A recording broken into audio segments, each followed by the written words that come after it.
Nararampa na naman ako today. Salamat talaga sa akin sugar daddy. Dami nagtataka bakit daw ako panay ritoke. Ayan na nga at nakakarami ako ng money. Dahil sa aking beauty. Pagkagising umiinom ako ng tubig. Sinabayan ko na rin ng kape para hindi ako antukin sa biyahe. Ang ganda ng aming hotel apaka-homey. Maaga pa talaga pero ginising ko ng mga nayapak. Aba gusto ko pare-parehas kami napupuyat. Sorry na nga epekto ng pagiging mukhang pera.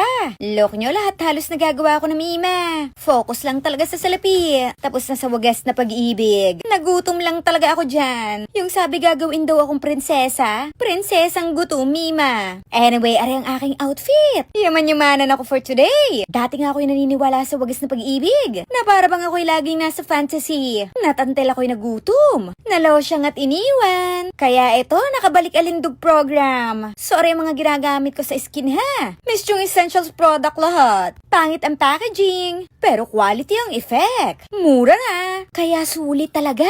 Hindi ko talaga akalain na makakarating ako sa Korea. Diyos me, dati ulam na nga lang ay aking pang pinoproblema. Maiisip ko pa bang makakapag-ibang bansa ako, mima? Pero focus lang sa salapi. Sa-success din talaga. Huwag tumigil kahit nakakakain ka na. Kailangan makarami ka pa ng pondo, mima. Huwag ka makukontento hanggat nangangamba ka pa sa presyo. Meaning noon anytime pwede ka bang matumba. Huwag mo lagi iniisip ang iyong ipon. Focus ka lagi kumita. Hanggang sa di mo na namamalayan. Ang bangko mo'y punong-puno na pala. Minsan talaga'y nakakatamad. Lalo na pag afford mo na ang lahat. Pero lagi mong tatandaan, hindi porke tagmangga ng summer, tagmangga din ng winter. May time talaga na nga.